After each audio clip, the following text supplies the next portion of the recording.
Selamat malam yang terhormat Ibu Erna Mulyati, Dr. Erna Mulyati, STMT CMLT. Saat ini saya akan coba menjelaskan mengenai uh, assessment workbook atas mata kuliah manajemen pergudangan.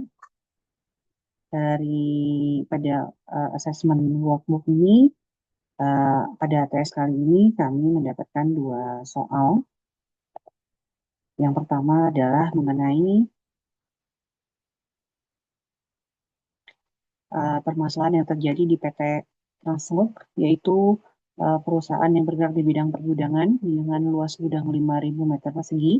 PT Transloop ini memiliki konsumen yang bernama PTX dengan jenis barang spare part yang dititipkan kepada mereka. Kemudian dengan jumlah jenis barang 10 jenis spare part, sistem penyimpanannya menggunakan tracking pallet dengan jumlah ruangan 5 ruangan. Adapun nama-nama ruang penyimpanan yang dimiliki oleh PT Transloop adalah ruang receiving, ruang storage, sortation, packing, dan shipping. PTX menitipkan beberapa jumlah barang dengan masing-masing harga yang tertera pada tabel yang muncul pada layar berikut ini. Dengan nomor item A, B, C, D, E, F, G, H, I, J dengan masing-masing jumlah barang yang berbeda dengan harga yang berbeda-beda pula. Next, dari selama 3 bulan berjalannya kerjasama ini dengan PT Transloop, ditemukan beberapa permasalahan, yaitu penataan rak yang tidak sesuai frekuensi pengambilan barang, sehingga menyebabkan waktu picking meningkat 35%, jalur forklift sering terhalang oleh palet sementara, sehingga menyebabkan terjadinya antrian pekerjaan atau risiko kecelakaan, penyimpanan yang random, sehingga menyebabkan kesalahan pengambilan barang meningkat 18%. Kemudian ada juga beberapa barang fast moving yang ditempatkan jauh dari receiving area, menyebabkan lead time outbound menjadi lebih lama. Pihak manajemen PTX meminta solusi layout gudang dengan tujuan agar meningkatkan efisiensi waktu operasional picking, packing, dan put away, mengurangi tingkat kesalahan pengambilan barang, dan meningkatkan utilisasi di ruangan gudang secara optimal. Dari permasalahan yang kita miliki dapat diasumsikan beberapa hal sebagai berikut. Bahwa ukuran ruangan sebagaimana yang tertera pada layar, minimal panjang sisi, maksimal aspek rasio, kita hitung. Kemudian ada ukuran gudangnya, kita asumsikan 5.000 meter persegi itu adalah 100 kali 50. Kemudian dengan maksimal iterasi 1.000, menggunakan facility representation slicing tree. Adapun material flow mulai dari ruangan 1 ke 2, yaitu mulai dari ruangan receiving ke storage dengan jarak 50 dan biaya material handling Rp5.000. Begitupun dengan material flow dari ruangan kedua, dari storage ke sortation, dan sortation ke area packing, packing ke area shipping. Yang terakhir adalah dari area receiving ke area shipping. Ini dimaksudkan untuk flow aliran barang yang reject dari area receiving langsung dikirim ke area shipping. Nah, dari beberapa data yang kita miliki dapat dilakukan perhitungan menggunakan software UA Delft dengan hasil sebagai berikut. Nah, ini kita dapat hasil kotak yang di sini, Ibu. Ini sudah ada kelihatan flow-nya. Flow-nya di sini adalah ruangan receiving di angka 1, ruangan shipping di angka 5, ruangan storage di angka 2, dan ruangan 3 dan 4, yaitu ruangan sortation dan packing. Di sini nampak ada beberapa ruangan sesuai dengan jumlah departemen yang dipersyaratkan. Dan di sini ada juga tingkat korelasinya, kenapa peletakan dari receiving dan storage itu dihitungnya sangat penting, dengan alasan bahwa itu adalah flow dari material itu tersebut, yaitu mulai dari ruang receiving ke ruangan storage, kita memberikan warna merah bahwa itu adalah penting untuk didekatkan. Ruangan storage dengan ruangan sortation pun sama, begitu pula sortation dengan packing dan packing dengan shipping. Adapun ruang receiving dan shipping, kita memberikan warna hijau, itu dipandang perlu untuk sebagai proses aliran kerja. Seperti tadi di awal sudah disampaikan bahwa ada flow material dari ruang receiving ke shipping untuk kiriman barang yang rusak atau refund, yang harus diretur. Nah, kemudian Juga ada beberapa hal lainnya, termasuk dari receiving ke sortation, kita memberikan warna hijau, yaitu dipandang perlu untuk dari receiving ke sortation dengan alasan bahwa dia akan menggunakan space area yang sama atau berdekatan. Dimaksudkan untuk menyimpan dulu barang sementara sebelum sebelum dia disimpan ke dalam area storage. Ya, begitupun dengan area receiving dan area packing itu dipandang tidak berpengaruh dengan jika tidak berpengaruh karena untuk menghindari kesalahan proses pengiriman. Gitu. Nah, dari jumlah barang yang tadi dititipkan kepada PT Translog, kita ketahui bahwa dari barang-barang tersebut kita bisa menilai ada beberapa barang yang termasuk high value atau fast moving. Di sini kita sudah melakukan proses analisis ABC dengan mensort beberapa nilai barang dengan menghitung prosentasenya. Dari tabel kita melihat bahwa barang B dan E merupakan klasifikasi A atau barang yang cukup penting dan fast moving. Dia mendapatkan total value 78%. Sebenarnya di bawah 80 maksimal, tapi ini 78 sudah masuk kategori fast moving. Sehingga diperlukan pengawasan yang lebih intens dari manajemen atau pengelolaan penyimpanannya. Begitu pula dengan barang jenis item H, A, dan D, dia memerlukan pengawasan yang medium dengan kategori 9 dengan 95%, maka dikategorikan sebagai pengelolaan yang sedang. Jadi diperlukan pengelolaan yang tidak terlalu intens, tapi juga tidak terlalu slow.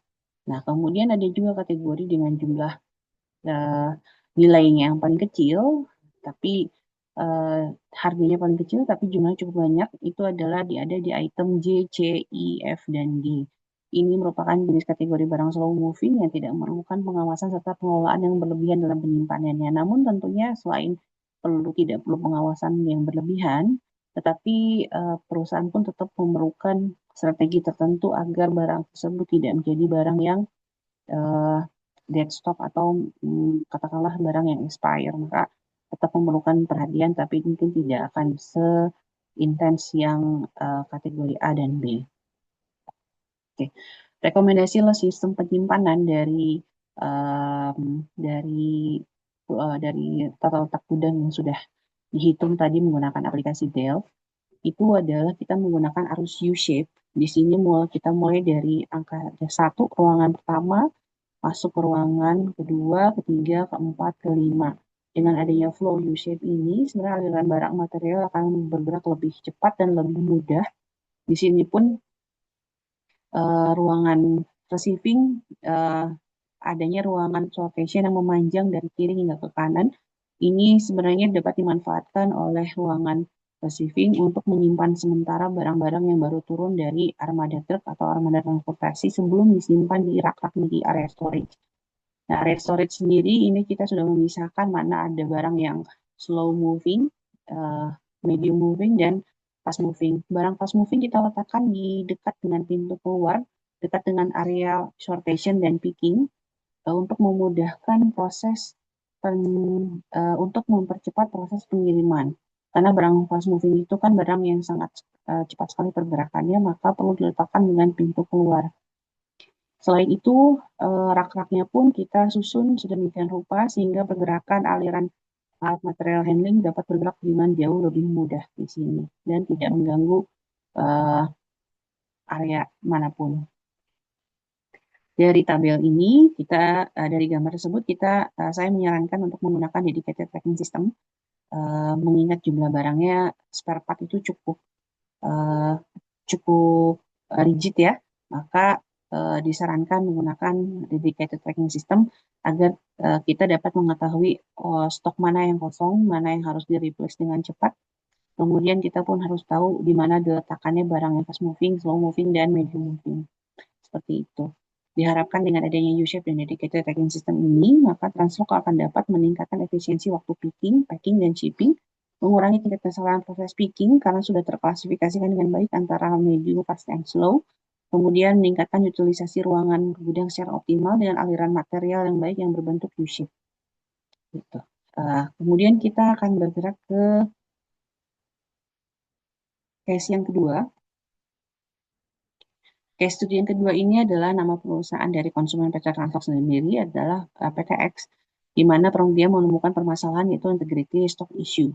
Di sini ditemukan bahwa PTX mengalami banyak produk yang hilang di gudang, banyak produk yang rusak di gudang, rasio perputarannya kurang yang sehingga menyebabkan overstock, stoknya berlebih, kemudian jumlah produk kadaluarsanya pun meningkat, dan adanya potensi produk yang tidak terjual. Mungkin salah satunya dari produk yang slow moving tadi yang tidak terlalu terperhatikan. Strateginya, pertanyaannya, strategi atau kebijakan apa yang sebaiknya dilakukan perusahaan dalam melakukan pengendalian persediaan untuk mengatasi permasalahan tersebut? Oke. Dari case tersebut, saya mereferensikan beberapa solusi, yaitu dengan menggunakan Business Integrity Management Analysis Framework. Ini adalah salah satu framework atau kerangka kerja di mana dia harus melihat sesuatu permasalahan itu dengan menyeluruh, di mana PKX ini sebenarnya dapat memulainya dengan langkah kecil. Yang pertama adalah meninjau ulang bisnis proses yang ada saat ini, kemudian ditemukan potensi terjadinya resiko dalam setiap tahapan tersebut dari berbagai sudut pandang. Jadi kita melihatnya ada potensi resiko apa saja dalam setiap tahapan proses pada satu alur bisnis proses di perusahaan X. Kita melihat dari sudut pandang resiko keuangan, dari sudut pandang operasional, after sales-nya, termasuk kebijakan-kebijakan dari pemerintah seperti tax services, itu kan harus diperhitungkan juga. Kemudian ada regulasi tertentu di pemerintah itu kan harus dianggap sebagai salah satu resiko yang tidak bisa kita kontrol. Kemudian PTX disarankan untuk mengumpulkan data-data penting atau big data analysis ya. Dia harus memiliki big data analysis yang dapat dimanfaatkan untuk melakukan improvement bisnis proses yang ada saat ini. Kemudian setelah melakukan review dari bisnis prosesnya, dianalisis resikonya, mengambil dari data-data yang ada saat ini, maka PTX sangat disarankan membuatkan guidelines atau regulasi peraturan perusahaan yang dijadikan pedoman teknis operasional bisnis proses di PTX. Diharapkan dengan adanya bisnis analisis secara menyeluruh dalam setiap tahapan proses, PTX dapat mengelola bisnis dengan lebih profesional dan terukur. Nah, rekomendasi teknis untuk menyelesaikan stok isu di gudang PKX adalah diantaranya satu, mulai dari pola manajemen operasionalnya di gudang. Dan itu contohnya tetapkan pola keluar masuk barang dengan baik, misalkan menggunakan FIFO, apakah FIFO atau LIFO, jadi first in first out untuk mengurangi tingkat kadaluarsa barang di gudang. Kemudian layout juga gudangnya dan buatkan pengklasifikasian jenis barang untuk memudahkan pengawasan dan pergerakan barang. Seperti yang di case 1 kita membuat lagi shape flow-nya kan yang baik seperti apa. Kemudian kita hitung ALCD dan analisis ABC untuk mengetahui mana barang yang fast moving, slow moving, dan medium moving. Kemudian buatkan sistem pengelolaan penyimpanan yang baik, apakah menggunakan dedicated, apakah random, kemudian apakah menggunakan fixed location, apakah random. Kemudian tingkatkan keamanan dan dengan memasang CCTV di dalam dan di luar gudang. Kemudian rekrut tenaga keamanan dan admin gudang yang profesional dan kompeten, berikan pelatihan yang baik kepada mereka, bagaimana cara menangani barang-barang di gudang agar terjaga dengan baik dan keamanan pun dapat ditingkatkan, termasuk bagaimana penyusunan kembali atau layout gudangnya harus diperhitungkan juga dengan bagaimana pengawasannya apakah terlihat atau tidak dari sisi petugas penjaga keamanan. Tentunya ini berlaku untuk barang-barang yang fast moving yang nilainya cukup tinggi. Nah, kemudian gunakan juga teknologi yang memudahkan operasional di gudang. Kita memiliki teknologi, gunakanlah teknologi WMS, WQMS yang terintegrasi dengan seluruh data keuangan lainnya untuk mempercepat proses pengambilan keputusan. Pastikan seluruh proses operasional di gudang tercatat dan berjalan dengan baik, akuntabel, dan auditable. Artinya ini akan mempercepat pihak manajemen untuk mengambil keputusan yang tepat bagaimana dia akan menggunakan uh, forecasting demand-nya, bagaimana dia akan dapat mengambil keputusan untuk meminimalisir risiko di berbagai tahap proses. Kemudian rekomendasi selanjutnya terkait teknis pengelolaan di PTX sendiri adalah buatkan demand forecasting dan marketing strategy. Buatkan perencanaan jumlah produksi dengan baik dan tepat agar tidak overstock. Kemudian buatkan perencanaan jumlah order stok barang dengan baik untuk menghindari jumlah penyimpanan berlebih dan meminimalisir biaya pemesanan serta penyimpanan. Kita dapat menggunakan metode EOQ misalkan untuk mengetahui berapa sih jumlah yang sebaiknya kita pesan gitu kan ya untuk tidak overstock di gudang. Kemudian dari sisi marketingnya sendiri bisa dibuatkan program promo menarik untuk produk-produk slow moving dan yang hampir mendekati expire. Kemudian ada juga kita juga tentu harus menjaga komunikasi dengan buyer sebagai bentuk after sales service yang baik dengan tujuan repurchase dari buyer sehingga perebutan stok lebih cepat. Dengan menggunakan Business Integrity Management dan Analysis Framework, diharapkan PTX dapat mengelola risiko keuangan dan operasional dengan lebih efektif dan efisien. Demikian jawaban ATS dari saya. Semoga berkenan dan dapat diterima dengan baik. Terima kasih Bu Erna. Selamat malam. Wassalamualaikum warahmatullahi wabarakatuh.